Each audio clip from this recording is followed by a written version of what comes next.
Chers auditeurs et auditrices, bonjour. Pour cette fois-ci, nous allons parler d'un domaine très riche. Très riche parce que ça construit l'homme aussi. Mais la situation ne le permet pas pour autant actuellement, Covid-19 étant. Cela a perturbé beaucoup de choses si l'on parle déjà de l'éducation, l'enseignement. Et comme le dit très bien un proverbe de Victor Hugo, l'éducation c'est la famille qui la donne, l'instruction c'est l'État qui la doit. C'est aussi simple. Et pourtant, aujourd'hui, école privée, école publique, le dilemme, le même. Il y a un blocage actuellement. Et nous recevons Monsieur Jérôme Rassoulo-Harman qui embrasse le domaine justement de l'enseignement depuis des années, occupe plusieurs postes aussi dans ce secteur. Est-ce que cette citation de Victor Hugo tient encore? Merci Prisca pour cette question et de m'avoir aussi rappelé cette citation qui est très riche et qu'il faut s'en rappeler toujours. Et cela a vraiment une relation avec ce qui a été même écrit dans notre article. Dans le titre 2, sous-titre 2, sous-titre 2, de la Constitution de la 4e République, article 21. L'État assure la protection de la famille pour son libre épanouissement, ainsi que celle de la mère et de l'enfant pour une législation et des institutions sociales appropriées.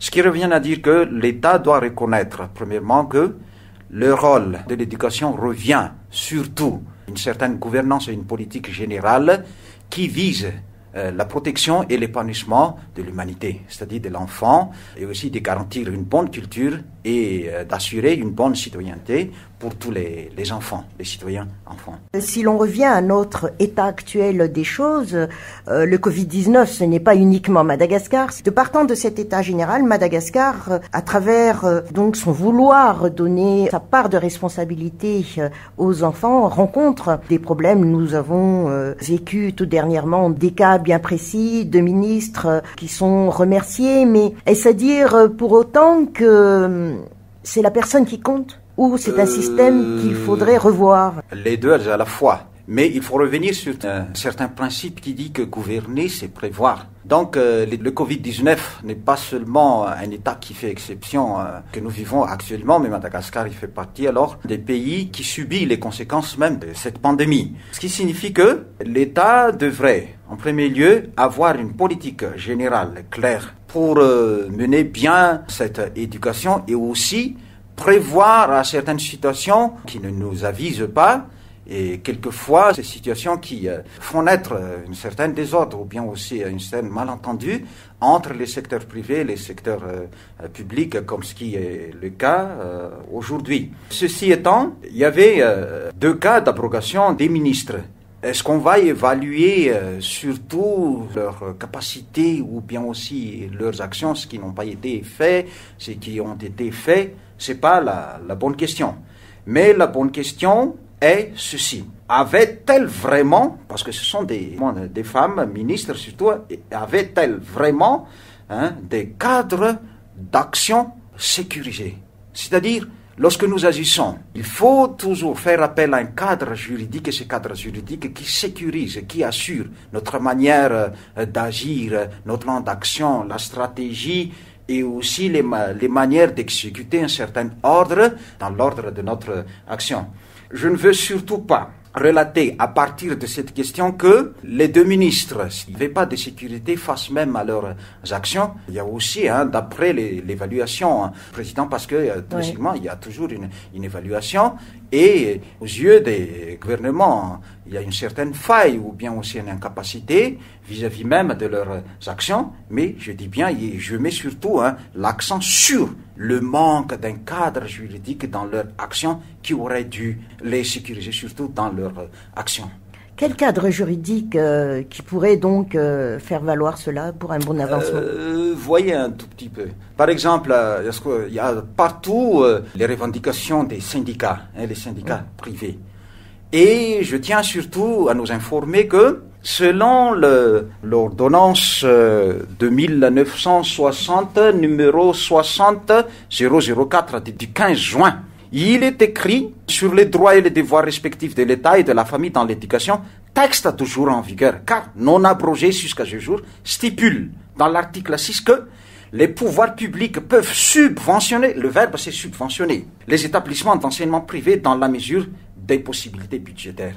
Ce qui signifie que, en déduction, s'il n'y a pas des possibilités ou bien aussi ces possibilités sont en restriction, restreintes, donc les États ne peuvent pas agir en dehors même de leurs possibilités ou bien aussi aller au-delà de ce qu'ils peuvent faire, premièrement. Et deuxièmement, dans la loi numéro 2015-039 et la loi 2004-004, une loi surtout portant sur surtout l'orientation générale du système d'éducation, d'enseignement et de formation à Madagascar, qui prévoit qu'il y a toujours un partenariat entre l'État public, donc qui dit État dit public et privé, partenariat public-privé, PPP, seulement à titre de subvention.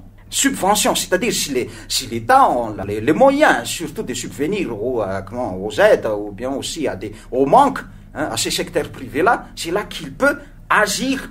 Mais il n'y a pas une loi, un cadre juridique qui définit réellement jusqu'où l'État peut intervenir, surtout dans ce domaine de la subvention, partenariat public-privé.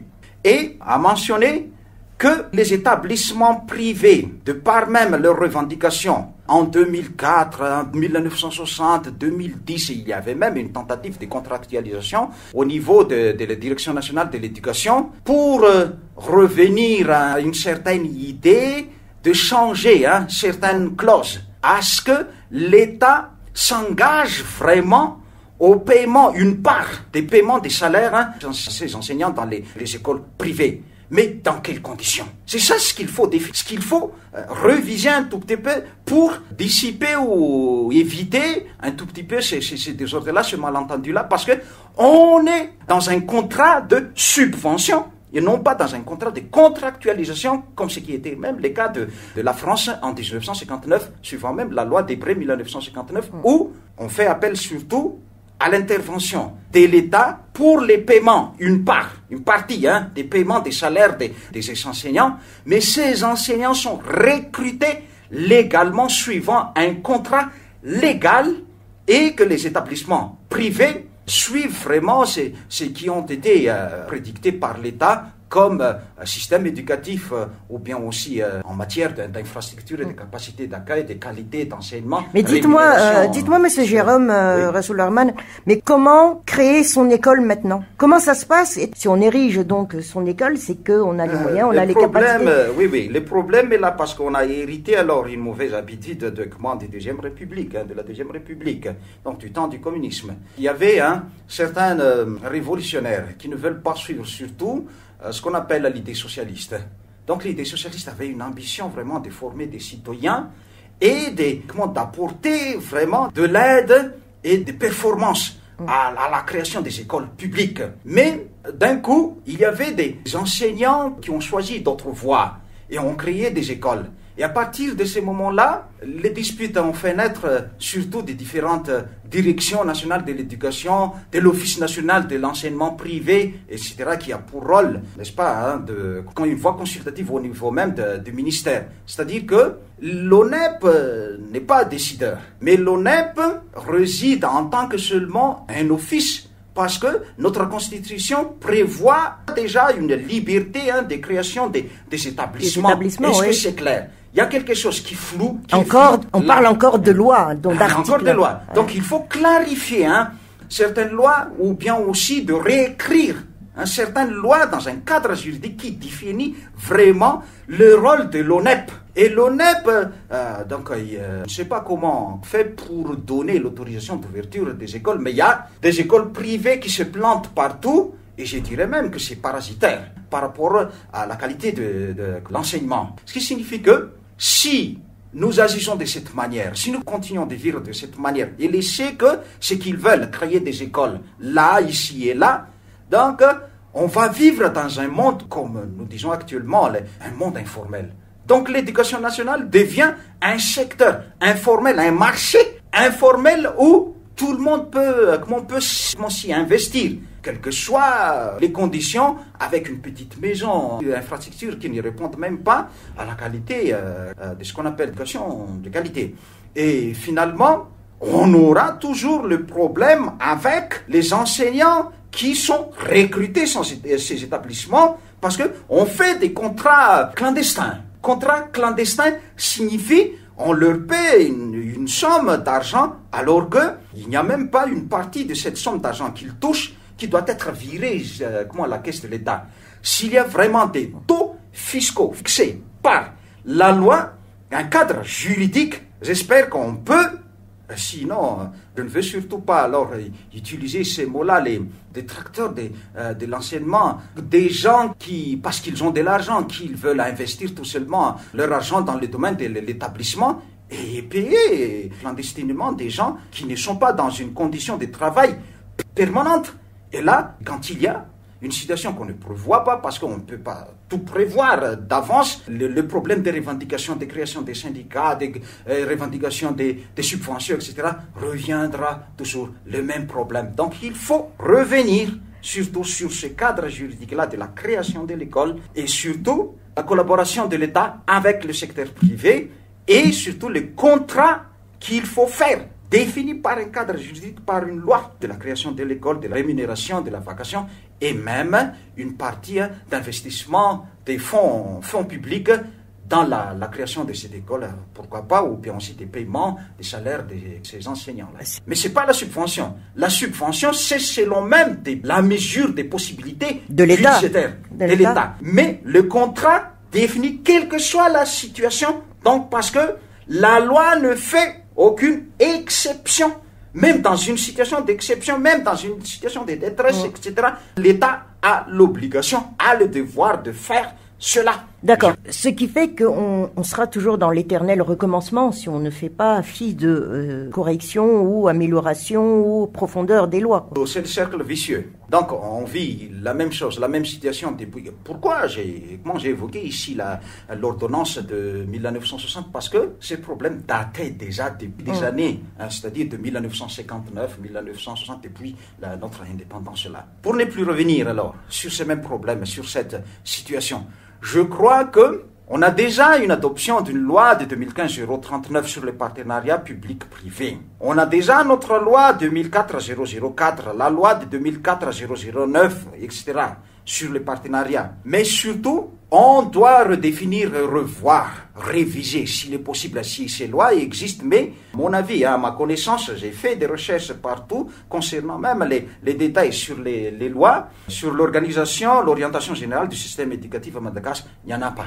C'est pour cela que j'ai dit tout au début que le ministère de l'Éducation nationale ne bouge pas tant qu'il n'y a pas de l'argent avec quoi il peut travailler, il peut élaborer un certain plan d'action.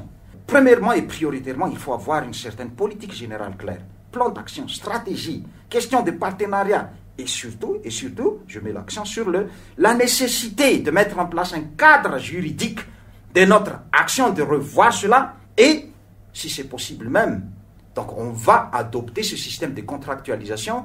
On n'est pas forcé surtout de copier ce qui a été fait en France en 1959, la loi Debré, mais on peut faire un contrat à notre manière et à notre même possibilité, selon notre possibilité. Et en cela, les établissements privés qui ne répondent pas aux conditions, aux exigences imposées par la loi, par ce cadre juridique, ils se ferment. Et les établissements qui répondent vraiment aux exigences imposées par l'État, selon la qualité, pas par qualité ici, donc qui répondent vraiment à une condition d'épanouissement et humain. On parle contenu et contenant. Intégral, contenant et contenant. Donc l'État peut porter leur aide selon ce qui est défini même par cette loi à titre de contrat. Même le paiement des salaires des enseignants qui ont fait le contrat avec les établissements, recrutés par les établissements privés. Donc il n'y a plus des gens qui veulent s'aventurer dans l'enseignement parce que c'est régi même par une loi, et si c'est par une loi, donc on peut limiter une certaine débordement au niveau de la création, rémunération, vacation, subvention, etc. D'accord. Oui, mais le corps enseignant est pratiquement chaque fois écorché quand il y a un événement quelconque. C'est pas forcément politique, ça peut être aussi socio-économique, mais c'est-à-dire également que c'est un corps qui est en mal de poste. On m'a dit toujours que le métier d'enseignant est un métier noble. Et c'est le moins rémunérant aussi, parce que je suis d'une famille où mon père était aussi un enseignant. Hein. Vous connaissez la situation de notre famille là. On avait vraiment une considération vis-à-vis de la société. On était dans la société moyenne. Actuellement, ceux qui ne trouvent pas du travail, donc ils se recrutent même dans les domaines de l'enseignement. Ça, c'est un moyen surtout pour subvenir aux besoins de la famille. Parce que l'État n'arrive plus à couvrir l'aide, surtout aux besoins vitaux de la famille. Donc il faut repenser un tout petit peu ce rôle de l'État et de reconsidérer surtout cette valeur de ce qu'on appelle de l'enseignement, de l'éducation nationale. Et n'oublions pas que le ministère de l'Éducation nationale est un ministère clé. Pas forcément le ministère de Finances qui est un ministère clé parce qu'il y a de l'argent là-dedans, mais le ministère de l'Éducation nationale recouvre même presque le quart pays de la nation. Donc si on veut vraiment préparer par exemple une pré-campagne, comme ce qui a été même le cas de l'ancien pouvoir là, il faut réussir dans ce domaine de l'éducation nationale. Là c'est une bonne idée, ça c'est une ambition, mais il faut s'écarter surtout de cette idée. À chaque fois, on veut politiser l'éducation nationale. C'est vrai que le profil d'un ministre, il doit être à la fois un homme politicien ou aussi un homme technicien. Donc c'est lui qui sait suivre ce qui a été même prévu par le plan général, le plan d'action, la politique générale de l'État. Mais il doit être aussi quelqu'un qui a vraiment de la technique et des stratégies et qui est vraiment aussi un médiateur, un rassembleur entre les secteurs publics et les secteurs privés. Sinon, on revient toujours dans ce cercle vicieux-là, un éternel retour qui fait écho à chaque fois à l'abrogation des ministres ou bien aussi de certaines revendications ou bien aussi certains mouvements au sein même de ces ministères ici et là. Donc, il faut revoir, surtout avec la politique définie par le PSE, parce que nous voulons pas. Le plan secteur de l'éducation est un plan qui a déjà adopté et qui est acquis. Donc il y a une part des fonds, de l'aide, de subventions des bailleurs qui ont été déjà versés dans les comptes de l'État.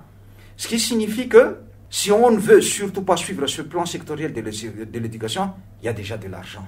On peut dresser déjà un plan de restructuration de ce ministère de l'Éducation nationale pour ne plus revenir sur ces mêmes problèmes-là. Donc on a de l'argent pour agir, pour bouger un tout petit peu et améliorer le secteur de l'éducation, même si on ne veut plus ce plan sectoriel de l'éducation. Et deuxièmement, déjà prévu par ce plan sectoriel de l'éducation, le recrutement des maîtres FRAM. Mais ça ne suffit pas.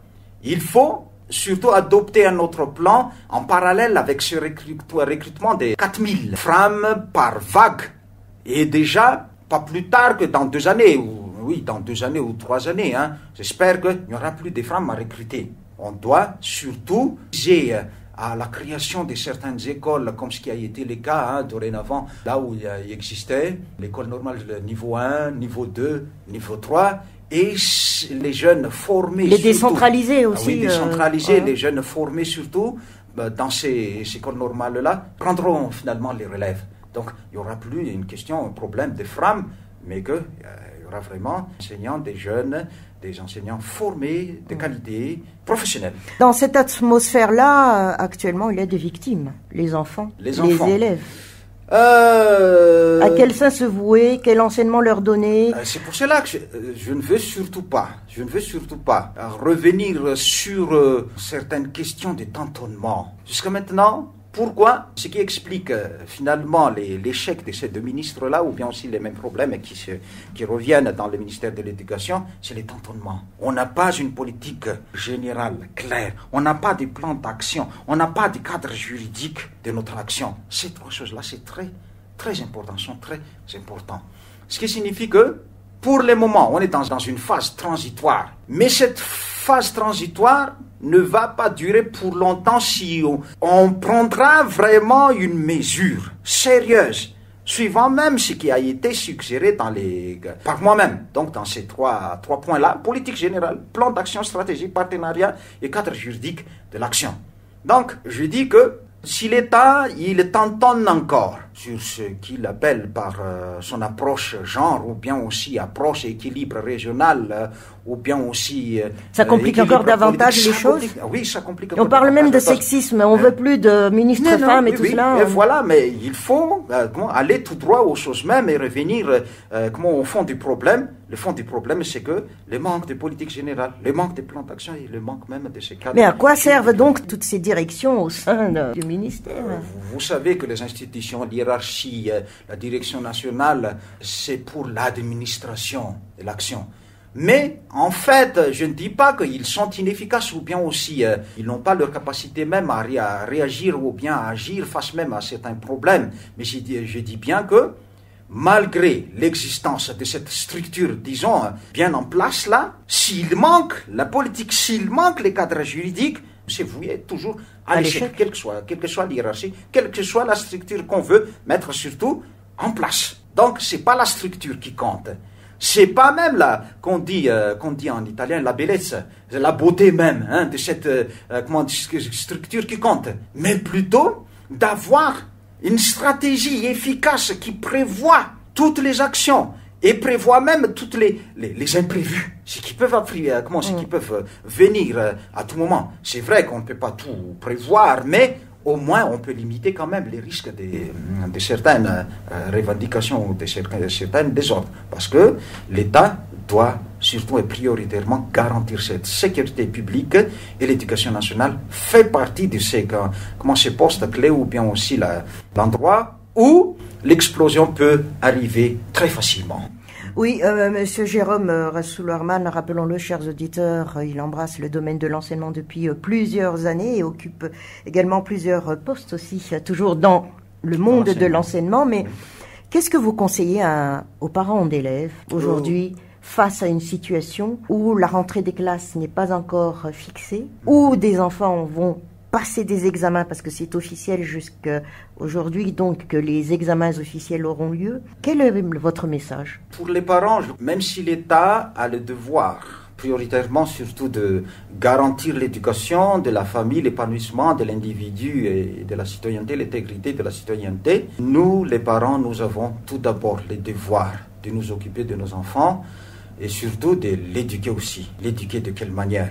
C'est-à-dire que nous avons reçu des enseignements, nous avons connu des connaissances, nous avons aussi notre propre acquis, culture, etc.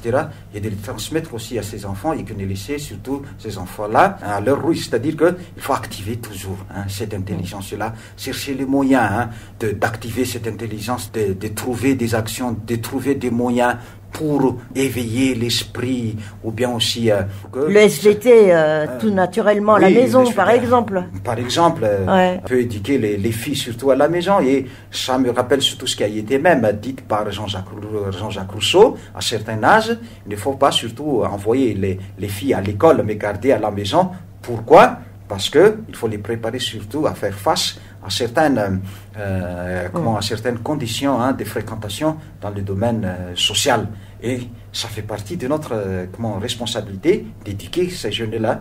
Ce n'est que partie de ce qui a été même dit par Jean-Jacques Rousseau. Il a prévu aussi l'éducation pour les enfants, de laisser les enfants agir en toute liberté, de ne jamais les surveiller, sauf que s'ils sont en danger. Ça, c'est une manière d'éduquer les enfants. Donc, il y a diverses manières, diverses possibilités de donner surtout de l'éducation des cultures à ces enfants et de faire suivre à ces enfants-là les informations, de faire lire aussi des livres et pas toujours des jeux ou de la télé à chaque fois, ce qui peut aussi abîmer la vision quelquefois. Merci Monsieur Jérôme Rassoulerman d'avoir été notre invité sur Alliance 92 et sans doute l'on se reverra d'ici peu peut-être pour entrer dans les détails par rapport à un bon démarrage de l'éducation et de l'enseignement pour les enfants. Merci, cher auditeur.